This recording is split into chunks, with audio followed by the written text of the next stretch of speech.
Seja muito bem-vindo à nossa Escola Bíblica Online. É um prazer imenso poder contar com a sua presença, a sua cooperação, participação. A minha oração desde já é que Deus abençoe ricamente a sua vida.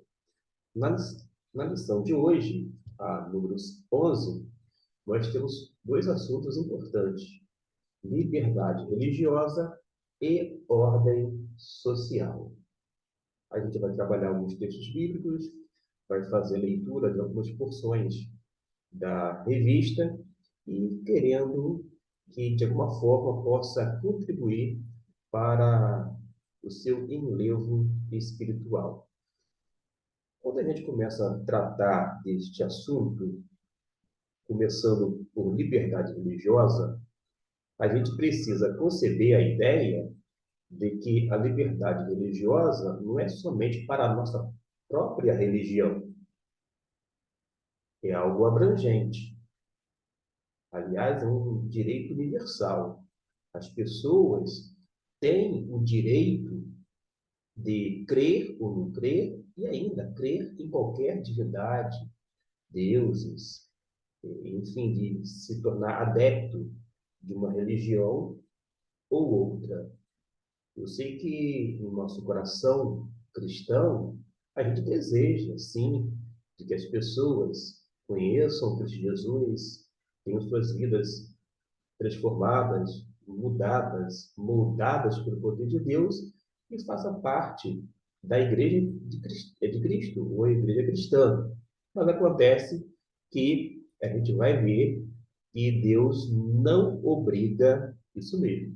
Ele não impõe, não obriga ninguém a segui-lo. Se alguém tomar essa decisão, que seja através de uma convicção, num caso específico, com a pessoa de Jesus, que seja com esse encontro real, pessoal com Cristo, e que possa seguir, não por obrigação, mas porque o ama, porque sabe de fato quem Jesus é. E qual é o texto que nós vamos trabalhar nesse primeiro momento? Josué, capítulo 24, versículo 15, que é o texto áureo. Vou fazer a leitura e diz assim: Porém, se vos parece mal servir ao Senhor, escolhei hoje a quem servais, se aos deuses a quem serviram vossos pais, que além do rio, ou aos deuses dos amorreus, em cuja terra habitais. Porém, eu e a minha casa serviremos ao Senhor. As palavras são ditas da parte de um grande homem ou servo de Deus, numa referência a Josué. Josué deixou bem claro: eu e a minha casa serviremos ao Senhor.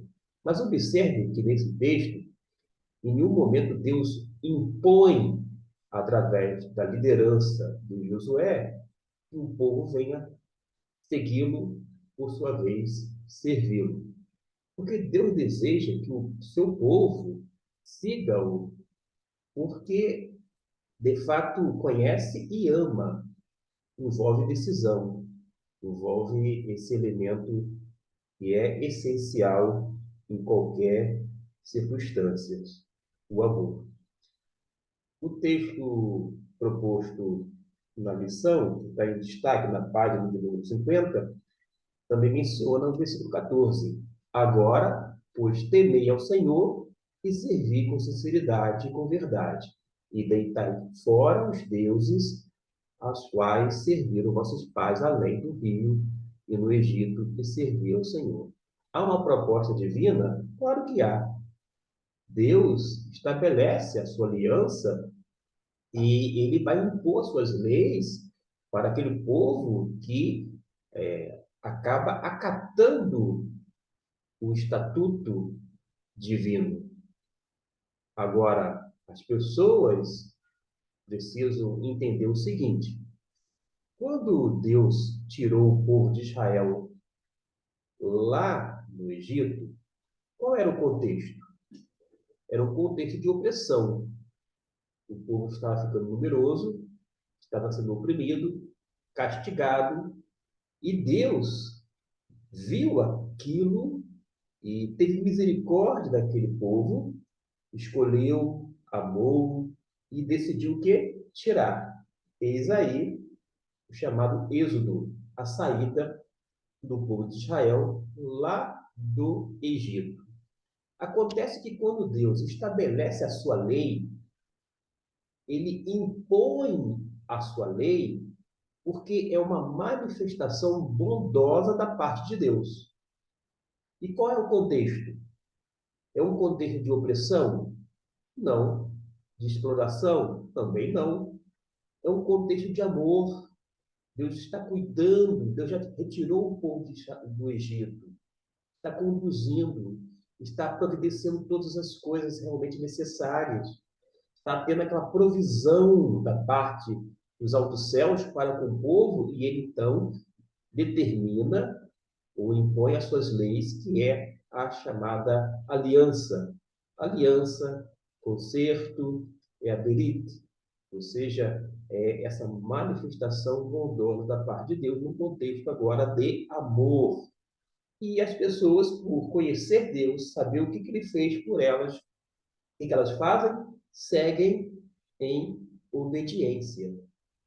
Mas, ainda assim, a gente vê aqui, já não mais com o líder Moisés, mas na pessoa do outro grande líder Josué, é esse desejo que as pessoas venham servir ao Senhor com sinceridade, de coração, de alma, não por interesse, não por barganha, não porque está dando, naquele contexto ali, codornizes, o maná, mas porque Deus realmente ama e se preocupa com o povo, e o povo vai ter a condição de responder à altura, no ato de gratidão, sim, mas reconhecendo de esse cuidado divino, a benevolente mão do Senhor para consigo e, por sua vez, decidir amá-lo. E qual é a consequência disso? De amar o Senhor, certamente é a obediência àquilo que foi colocado. O autor da revista ele vai começar dizendo o seguinte, que a liberdade religiosa e a ordem social, que são dois assuntos da lição de hoje, são fundamentais para a construção de uma sociedade saudável, solidária e participativa. Deus nos deu a liberdade de escolha, a capacidade de viver com responsabilidade na condição de cidadão de duas pátrias, a celestial e a terreal, isto é, a terrena. Somos livres, prossegue o autor, para fazermos toda a vontade de Deus neste mundo. Esta vontade está expressa aonde? Nas Escrituras Sagradas. A gente leu aqui o versículo 14 e o 15, o qual estou destacando agora. Mas é importante a gente prosseguir um pouquinho. Eu vou agora para o texto que se encontra em Romanos, capítulo de número 13. A gente vai observar, nesta versão que vocês estão vendo, dizendo o seguinte: toda alma esteja sujeita às autoridades superiores. Note que há um princípio de autoridade que foi instituída ou estabelecida pelo próprio Deus. Até porque a gente vai observar que Deus não é desordeiro. Deus não tem nada com caos, no sentido de produzir a confusão, a balbúrdia. Não. O nosso Deus é ordeiro, isso mesmo. É um Deus de ordem, é um Deus de paz, é um Deus que estabelece princípios para serem aplicados na vivência humana. E o homem fazendo desta maneira, ele vai ser não apenas altamente responsável, mas vai desfrutar a consequência desse ato legítimo de fazer as coisas conforme o propósito divino. toda alma esteja sujeita às autoridades superiores, porque não há autoridade que não venha de Deus. E as autoridades que foram e as autoridades que há foram ordenadas por Deus, diz o apóstolo Paulo, e por isso, no versículo 2, ele vai dizer, olha, por isso vocês não têm que resistir à ordenação de Deus, porque aqueles que resistem trarão sobre si mesmo a condenação. A gente precisa entender um pouquinho o apóstolo Paulo. Como eu disse, existe um princípio estabelecido da autoridade.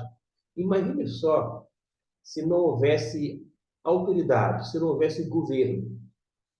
Seria algo, sei lá, inimaginável. Cada um faz o que dá na telha, como diz uma expressão aqui no estado do Rio de Janeiro. Não é assim. Precisa ter um governo. É necessário que haja um estabelecimento de princípio autoritativo para toda a sociedade. E quando a gente observa e faz a leitura, vale a pena você ler ó, do versículo 1 até o versículo 7 ó, de Romanos, capítulo 13, que eu estou destacando agora. Romanos 13, vai até aqui em cima, até o 1. Ó. Quando vai isso, até aqui, ó, vale a pena. Por quê? Do versículo 1 até o 7, mostra que o cristão precisa exercer uma cidadania consciente. Eu quero me ater um pouquinho ao passado, para depois a gente tentar compreender o presente e tirar alguma implicação disto. O cristianismo, dentro dele, o que a gente observa? O Estado tenta controlar a igreja. Isso quando a gente analisa a história da igreja. Isto é, a história do cristianismo ou ainda a história cristã. Então, o Estado controla a igreja. Isso dentro dessa perspectiva do cristianismo. Há uma segunda maneira de enxergar, que é a chamada teocracia. Aí já é a igreja, é o governo de Deus. A igreja que controla o Estado. E existe o que atualmente se vê, inclusive no nosso país, que é uma parceria. Como assim uma parceria? A igreja e o Estado reconhecem e incentivam em, vou dizer assim, incentivam a si mesmos, dentro de suas próprias responsabilidades. Tentar me expressar melhor. Tanto a igreja quanto o Estado vai reconhecer e vai incentivar cada um fazer a sua parte, exercer a sua função. É da competência do Estado, por exemplo, salvaguardar a integridade física, etc. e tal, dos seus cidadãos. Promover várias questões essenciais à vida humana. Isso é uma referência ao nosso contexto brasileiro. Estou sendo agora mais pontual, mais específico. E cabe também à igreja exercer o seu papel. A igreja ela tem que entender que ela pode ser parceira do Estado, reconhecendo e incentivando o Estado para que venha fazer as suas funções, desempenhar os seus papéis que são importantes. Mas elas não se confundem e não se fundem. Há uma parceria, mas há uma compreensão de que deve haver o que a gente chama de separação do Estado da Igreja. O Estado não intervém na Igreja, reconhece a Igreja, a sua função, a sua responsabilidade, a sua importância, mas não controla, não exerce nenhum tipo de mando, nada disto. E, por sua vez, a igreja também no tocante ao Estado. Mas há uma separação, e deve haver essa separação. A separação é essencial. Até porque nós não podemos, dentro do nosso país, que é laico, isto mesmo, país laico significa que não tem religião oficial. E o Estado precisa assegurar a liberdade religiosa de todos aqueles que estão dentro do seu território, independente do grupo religioso. A separação precisa haver, Estado e Igreja. A gente tem visto muita confusão porque as pessoas dentro da igreja querem fazer política. E, por sua vez, os políticos querem usar e os religiosos. Aí a gente observa o resultado desastroso que nós temos. Mas deve haver essa parceria, sim, entre a igreja e o Estado, no reconhecimento e no incentivo um ao outro, que são distintos em relação às suas responsabilidades. Mas, notadamente, que haja essa separação, sem ter uma intervenção, uma intromissão no assunto alheio. A igreja, ela precisa fazer a sua tarefa. O Estado também. Agora, vamos pensar um pouquinho aqui no apóstolo Paulo. Por que eu digo isso? Como é que como é que era naquele momento quando o apóstolo Paulo escreve esta epístola aos cidadãos romanos, uma referência aos cristãos convertidos naquela cidade? Como é que a gente pode entender isso?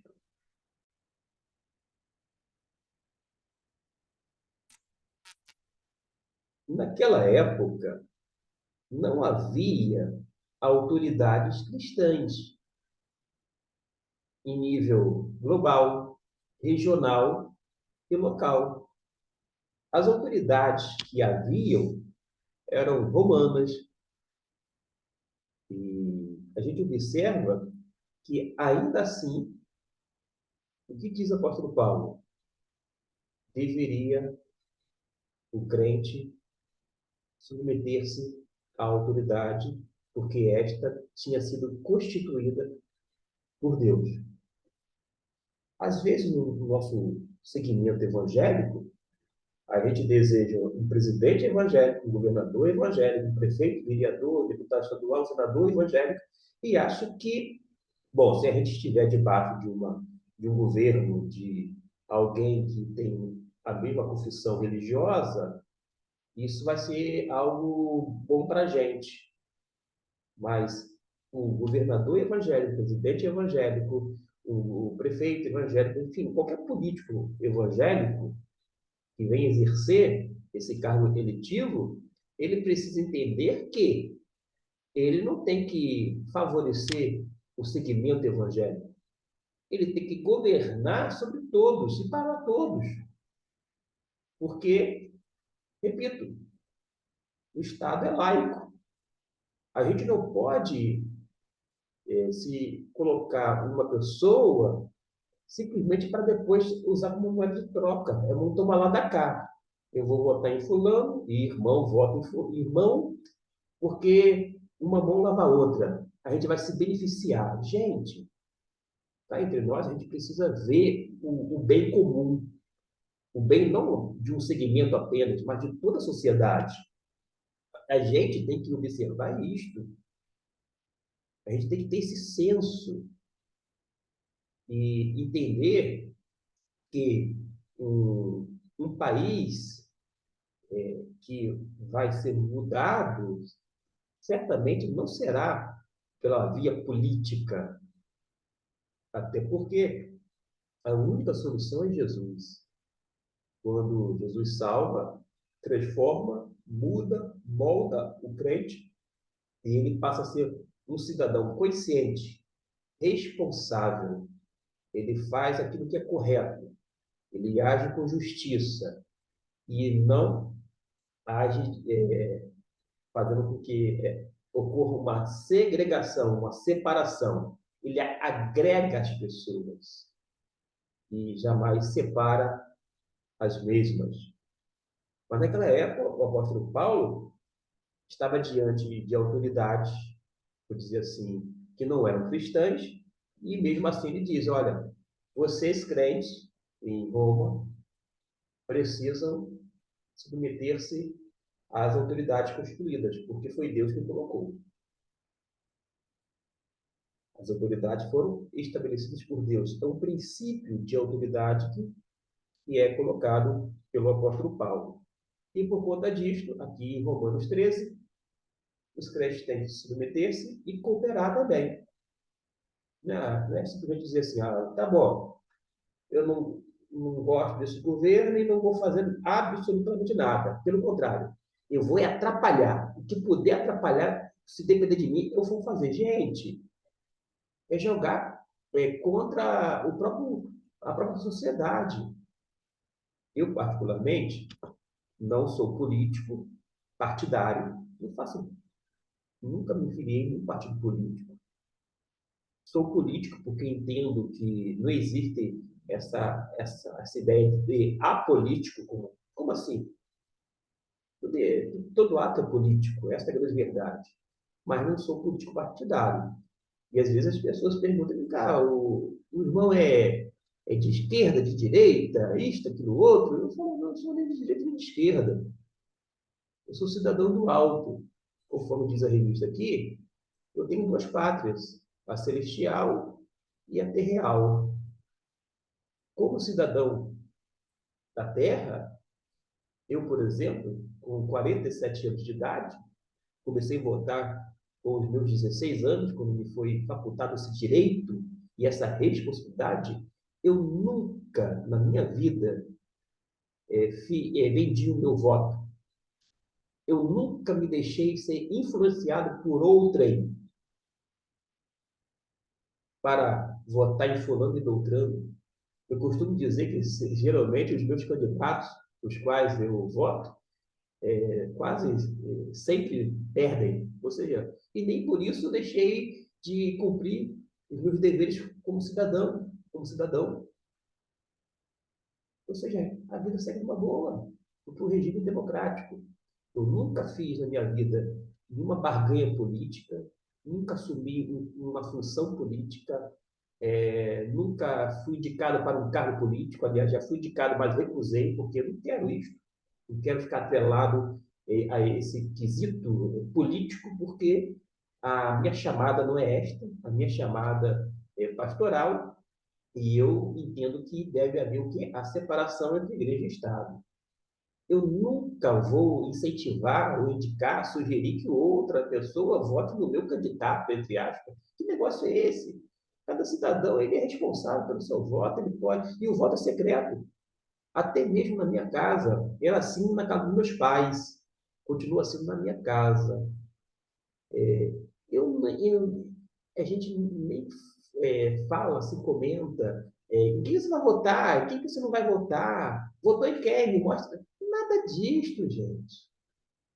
A gente tem essa consciência de que, como um bom cidadão, a gente exerce o nosso direito e o voto, inclusive, é secreto. Eu não preciso provar para A ou B com quem eu votei ou deixei de votar. Ninguém tem que saber. O voto é secreto.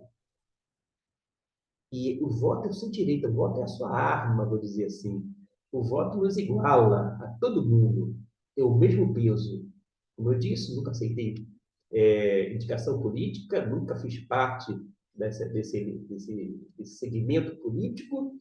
Agora, eu sou contra a política? Sim, claro que não, porque sem política a gente não vive. E qual é a política que tem que predominar aqui? A separação entre a igreja e o Estado. Se eu fosse, em algum momento, candidato político para um cargo eletivo, portanto, eu o que tenho que fazer? Segundo a minha consciência, ditame aqui desta mente e também seguindo meu coração. Se eu cogitasse ser um candidato a um cargo eletivo, eu acho que seria bom para mim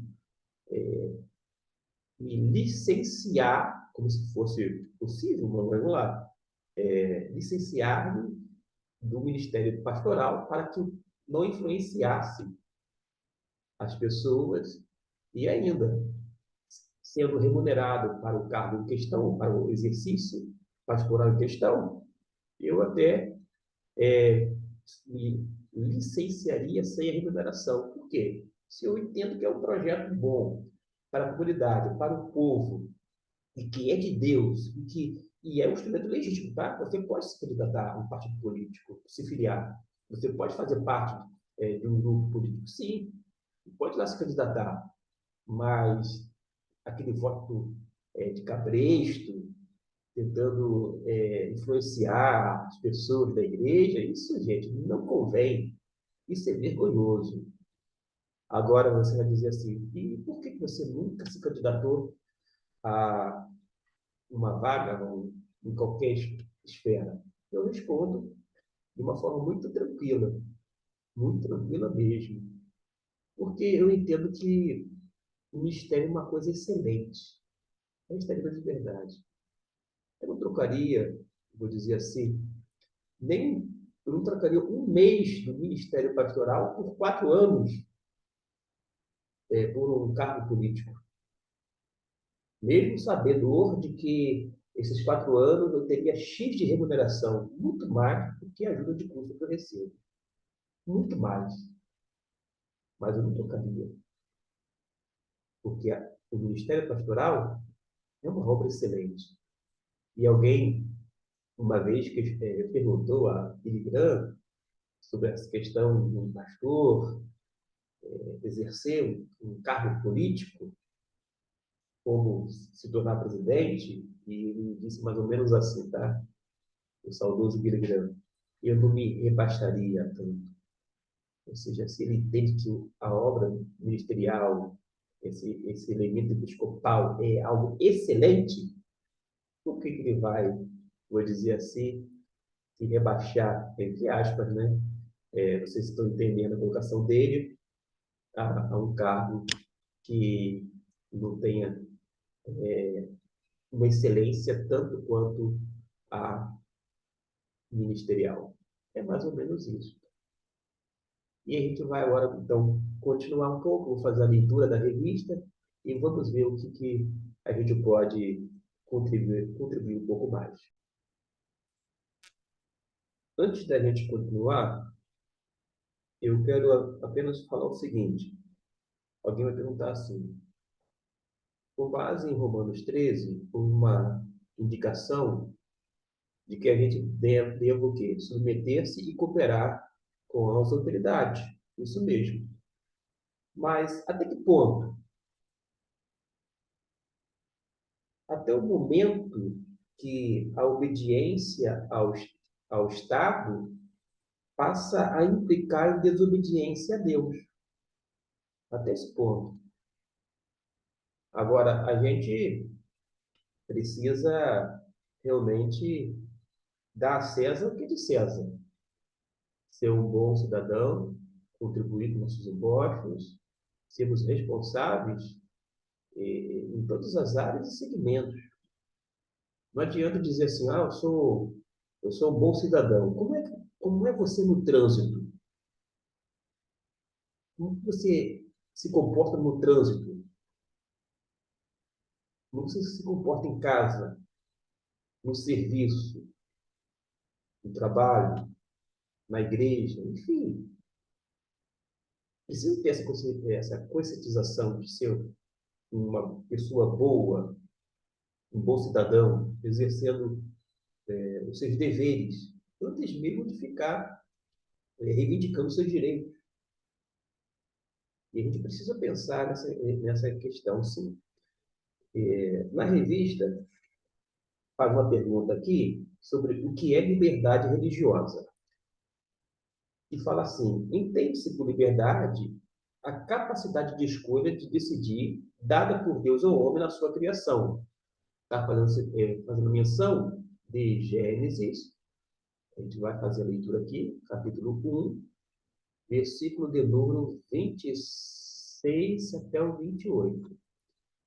O que nos diz aqui, Gênesis 26, 28, os versículos até o 28, mas no capítulo 1. um sono, eu não vou dar pausa, mas você pode me acompanhar.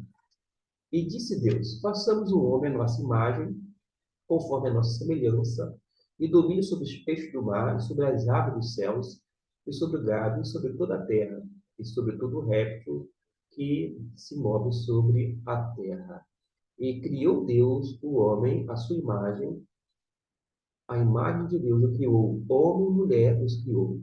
E Deus os abençoou, e Deus lhe disse: frutificai, multiplicai-vos, enchei a terra, sujeitai-a, dominai sobre os peixes do mar, e sobre as aves dos céus, e sobre todo animal que se move sobre a terra.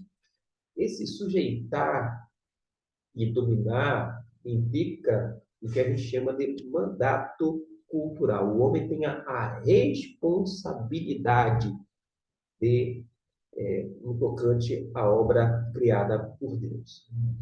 É a menção que ele faz aqui sobre na nossa revista, na lição de número 11. Deus, somente Deus, é o Senhor da consciência. Ele faz menção aqui ao versículo 27, que já foi lido. A liberdade religiosa é um dos direitos fundamentais do ser humano, inerentes à sua natureza moral e espiritual. Por força dessa natureza, a liberdade religiosa não deve sofrer ingerência de qualquer poder humano. Cada pessoa tem o direito de cultuar a Deus segundo os ditames de sua consciência, livre de coações de qualquer espécie. Está aí. A liberdade religiosa dá o direito a todo mundo, a todos os segmentos, e não apenas o meu. Porque eu tenho o direito de congregar, de cultuar naquele templo, que é um local definido para adoração, e o outro não tem. Cada um tem um direito dentro do Estado laico. E os batistas, na história, eles se notabilizaram pelo princípio da liberdade religiosa. Eles defendiam esse direito. Não apenas para si, mas para os outros. Porque os batistas, no início, foram perseguidos. Eles ficaram sob perseguição. E eles desejavam a liberdade, não apenas para si a liberdade religiosa, mas lutaram e estabeleceu esse princípio: liberdade religiosa. Ninguém pode forçar ninguém a, a seguir uma determinada religião.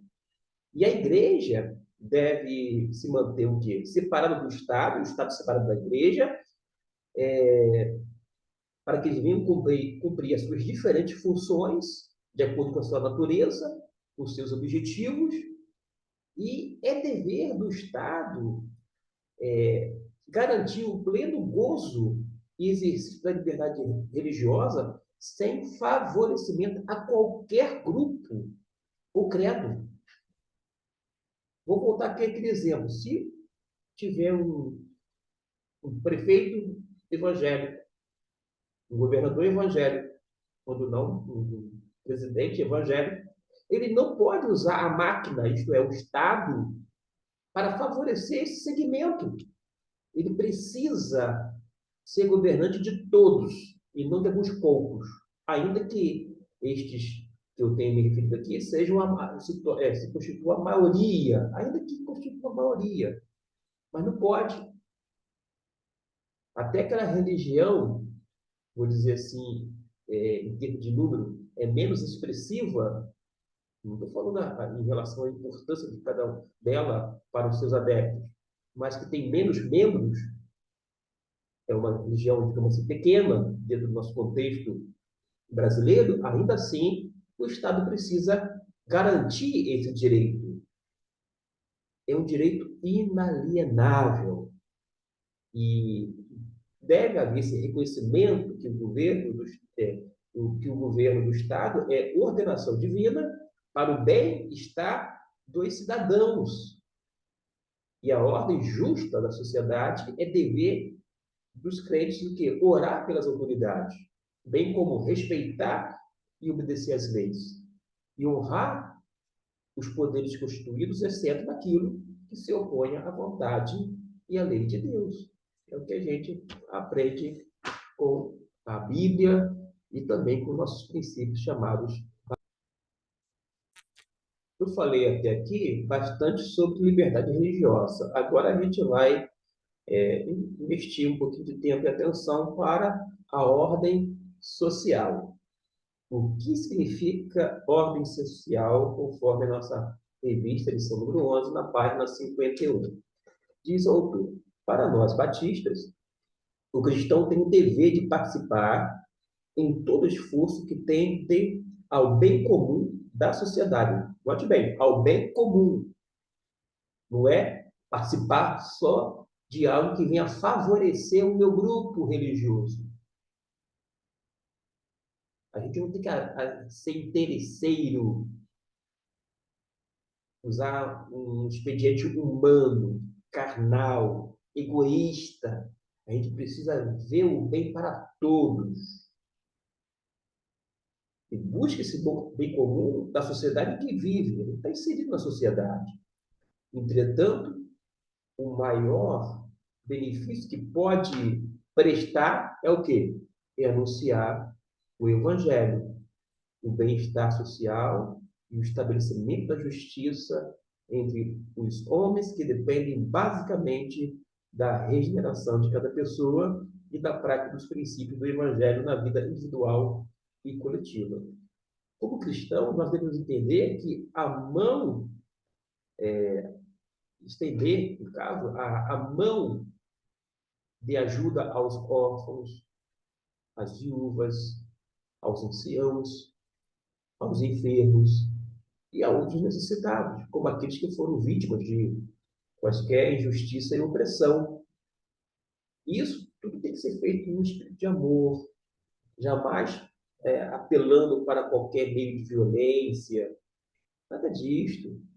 A gente precisa agir com humanidade. A gente precisa realmente, vou dizer assim, ser ordeiro e conceber que a ordem social é também para o crente. Eu quero fazer a leitura de uma porção da nossa declaração doutrinária sobre esse quesito, ordem social. Vejamos o que nos diz a nossa declaração de fé. Como o sal da terra e a luz do mundo, o cristão tem o dever de participar em todo esforço que tende ao bem comum da sociedade em que vive. Entretanto, o maior benefício que pode prestar é anunciar a mensagem do Evangelho, o bem-estar social e o estabelecimento da justiça entre os homens depende basicamente da regeneração de cada pessoa e da prática dos princípios do Evangelho na vida individual e coletiva. Todavia, como cristãos, nós devemos estender as mãos de ajuda aos órfãos, aquilo que já foi dito anteriormente, que faz parte da nossa declaração doutrinária conforme esse item, ordem social. O que a gente poderia, então, trazer aqui, e vou deixar algumas referências bíblicas para que vocês possam, em outro momento, analisar e se deter também sobre os textos bíblicos. Quero apenas oferecer três referências. Mateus, capítulo 5, versículo 13 até o 16. A segunda, Romanos 12, versículo 1 até o 2. E, por fim, Miqueias, capítulo 6, versículo 8. Sobre Miqueias 6, 8, a gente pode projetar aqui, Miqueias, capítulo 6, verso 8. Olha o que nos diz. Ele te declarou, ó homem, o que é bom e que é o que o Senhor pede de ti, senão que pratiques a justiça e ames a benignidade e andes humildemente com o teu Deus, isto é, na presença de Deus. A gente tem essa orientação no tocante a ordem social, agir com misericórdia, conforme Miquel nos diz, agir com humanidade.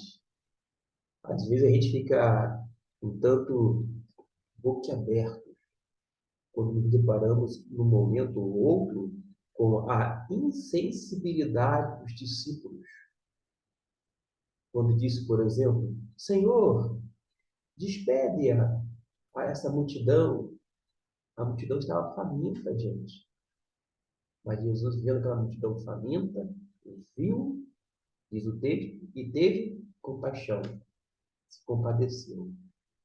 A gente tem que olhar para as pessoas e onde estão as pessoas e se compadecer delas, mas entendendo que esse quesito é muito importante. O autor aqui fala sobre a harmonia dos dois princípios para viver este mundo. A liberdade religiosa e ordem social são princípios que convergem para a construção de uma sociedade melhor. Somos livres para sempre fazermos o bem ao próximo. Eu já disse aqui, e não apenas uma vez, mas às vezes eu sou repetitivo, e disse aqui, olha, nós somos livres para amar, não para odiar. Aí eu odeio fulano de tal. Está errado. Não está sendo cristão. Não é cristão tal atitude, comportamento. Só desonra o evangelho. Jesus me falou para que nós viéssemos o quê? Amar os nossos inimigos e orar por aqueles que nos perseguem. Você tem orado pelas autoridades? Aliás, a gente entrou num campo de muita discussão, controvérsia ultimamente. Existem líderes evangélicos que promovem um monte de desinformações, notícias falsas, ou quando não truncadas, e ganham proveitos políticos, eclesiásticos, por conta dessas informações distorcidas, e apregou, olha, está havendo perseguição aqui no Brasil. Gente, uma perseguição aqui ou acolá é algo pontual, tá bom?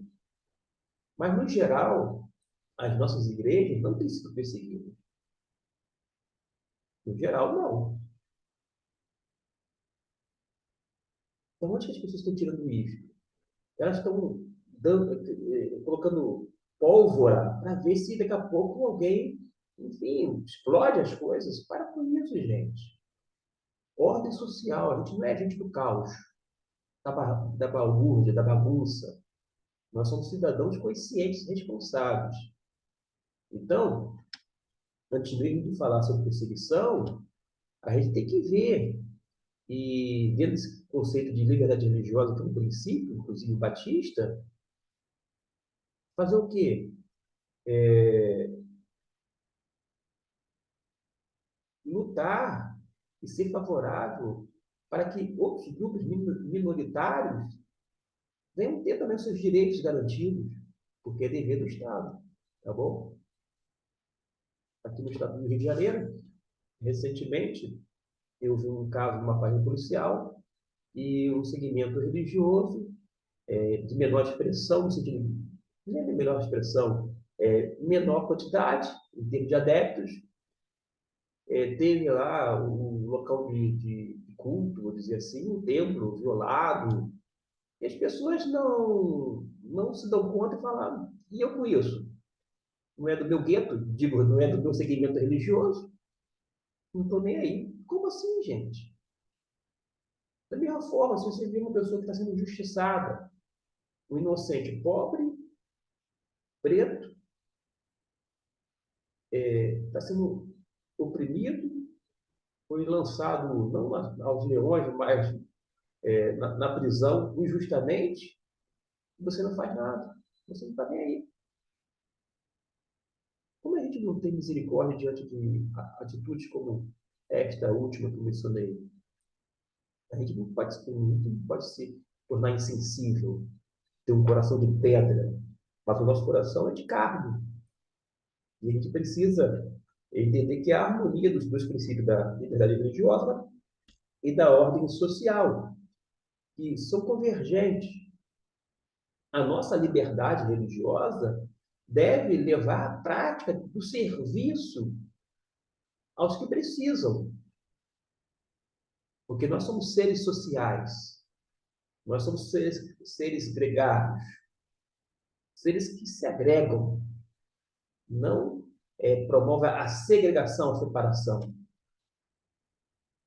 Eu sei que o Estado tem a função de garantir várias coisas, mas independente do Estado cumprir o seu papel, função em tocante às questões sociais, a igreja tem um papel social importantíssimo, sim, e ela precisa engajar e fazer diferença e oferecer uma contribuição que é valiosíssima, feita pela igreja cristã ou qualquer outro segmento religioso, não apenas a igreja chamada evangélica.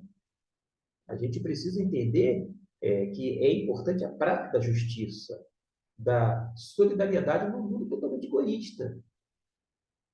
E isso não é discurso alinhado a uma ideologia política, nada disso, gente. É porque a gente é ser humano, de carne e osso.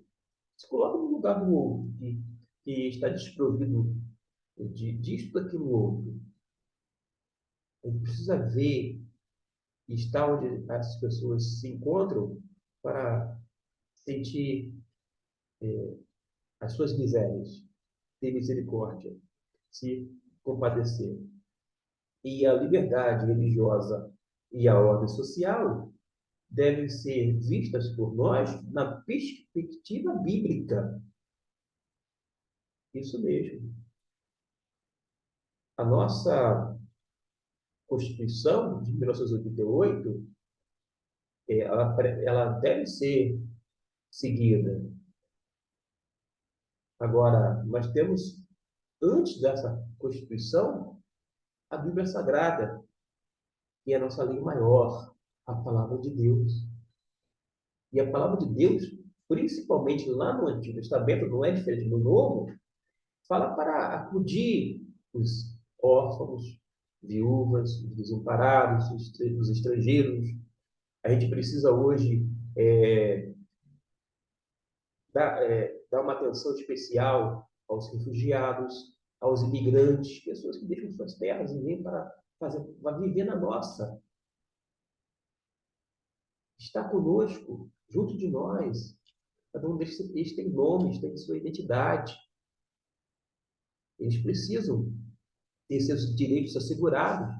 Não importa se é um imigrante, se é um refugiado, se veio de outras terras, lugares distantes. O importante é que nós temos que garantir os direitos universais do ser humano, porque é um ser humano. Agora, nós chegamos a um ponto que valorizamos cada vez menos, quer dizer, valorizamos não. A gente não valoriza tanto o ser humano. A gente valoriza outras coisas, mas o ser humano, para muitos destes, não tem o seu valor ou a sua dignidade. A pergunta que deixa na página 53 é a seguinte: estou consciente do valor da liberdade religiosa e da ordem social? Né? Liberdade só para mim não, tá, gente? Liberdade para todos. Repito, o Estado é laico. Alguém poderia dizer, não podia ser um país só cristão? Ora, o nosso Estado é democrático, é um regime democrático, Estado democrático de direito. O Estado é laico e deve haver essa separação do Estado e da Igreja. A gente não pode perder isso de vista. Eu tinha feito aqui uma anotação, não sei se vou fazer uso, aproveitar, o tempo já está avançado, o vídeo vai ficar bastante longo. Não sei se vocês vão perceber, eu não vou editar nada disso, mas eu tive que dar em vários momentos pausa, eu não estou muito bem de saúde, a minha voz também não está muito boa, mas eu dei várias pausas aqui no decorrer do vídeo, porque eu não estava tendo condições de fazer. Hoje é dia 2 de setembro, e eu já estou preparando a aula para disponibilizar quem sabe a partir de terça-feira, na nossa plataforma, mas a gente precisa fazer algumas perguntas, sim, porque a gente tem muitas vezes se colocado como se fosse vítima de um sistema perseguidor, opressor, ético e político, e assim por diante. Eu lembro que na década de 90, um pregador disse assim, né? Disse assim: é muito fácil ser sal dentro do saleiro. A gente às vezes quer ser sal dentro da igreja, crente ser dentro da igreja, mas você tem que ser garantidor da liberdade religiosa do outro, independente se confessa a mesma crença ou não. A liberdade religiosa é para todos, é um princípio batista. Você tem que ser uma pessoa ordeira. Repito aqui, como é que você é no trânsito? Dirige feito um louco? Faz, comete várias infrações e etc e tal? Você pode dizer, eu não bebo no fundo, e daí? Mas sonega imposto? Age de forma irresponsável numa área ou outra? Se omite mais adiante? E assim por diante. A gente precisa parar e pensar um pouquinho sobre isso. Eu finalizo aqui, espero que tenha ajudado de alguma forma, e apesar desse contratempo aqui, eu, como eu disse, não estou muito bem, fiz várias pausas, talvez você nem perceba, mas eu estou fazendo essa menção, mas mais de 5 vezes eu dei pausas aqui, parei para poder, então, concluir esse vídeo. E eu queria terminar orando com você que está me acompanhando agora, rogando a Deus desde já que Ele possa abençoar a sua vida e fazer com que você seja uma bênção na vida de outras pessoas. Quando eu penso em bênção, eu gosto muito de usar uma figura de uma pessoa que está sem nada, absolutamente nada, sem um alimento, sem o pão de cada dia.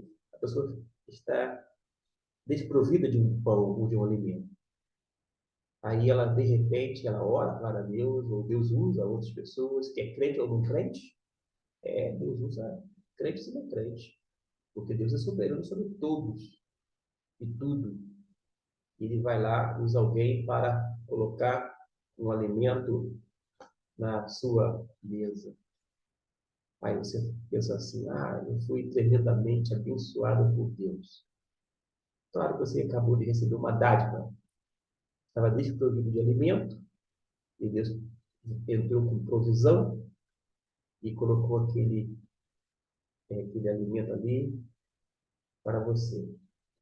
Eu, particularmente, acho que o conceito de bênção é um pouco maior. Não deixa de ser uma bênção de Deus, porque, como eu disse, é uma dádiva. Tudo que nós recebemos de Deus, que desce lá do Pai das Luzes, dos altos céus, é uma dádiva, é um presente, é inegável. Mas o meu conceito de bênção é quando a gente não tem absolutamente nada, recebe algo da parte de Deus, porque a gente entende que vem de Deus, uma dádiva, um presente, aquilo que a gente poderia chamar de bênção. Olha, recebi a bênção, esse alimento, mas a bênção mesmo, vamos dizer assim, de uma forma ampla, é quando a gente olha para o lado e vê que tem mais alguém da mesma forma que nós nos encontramos juntos, desprovido. E a gente pega aquilo que a gente recebeu do Senhor e a gente reparte com quem também não tem nada. Isso para mim é bênção. A bênção no seu sentido pleno. E o meu intuito é que você seja abençoado por Deus, não apenas para, vou dizer assim, ter só as suas necessidades supridas. Não nada disto, mas para que você possa, uma vez sendo abençoado por Deus, se tornar bênção para outras pessoas. É nesse contexto de liberdade religiosa e ainda de ordem social. Vamos orar? Senhor Deus, nosso Pai, muito obrigado, porque, apesar de algumas limitações, o Senhor permitiu que esse vídeo chegasse até o final. Que o Senhor possa abençoar cada uma pessoa, Deus, que tenha acompanhado não apenas esta lição, mas todas as demais gravações que eu tenho feito nesta plataforma. Que esse chamado cantinho teológico venha fazer com que as pessoas se aproximem mais e mais da tua palavra. E que elas possam ter sempre a tua Bíblia, a palavra do Senhor, sempre em mãos para conferir e ver se realmente faz sentido com aquilo que é dito neste local, nesta plataforma, nesse recanto de teologia.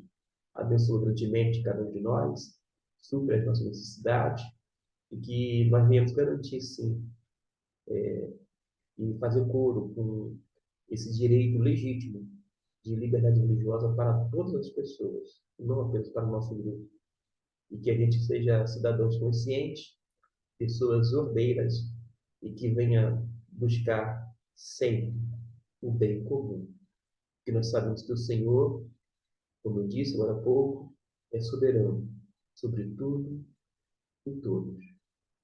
Por isso nós te suplicamos uma vez mais que o Senhor venha ter misericórdia de nós e, apesar disto, das nossas limitações e infinitudes, agir através de nós. Que assim seja para a tua honra e tua glória, pois nós oramos em nome de Jesus. Amém. Deus abençoe. Até a nossa próxima lição.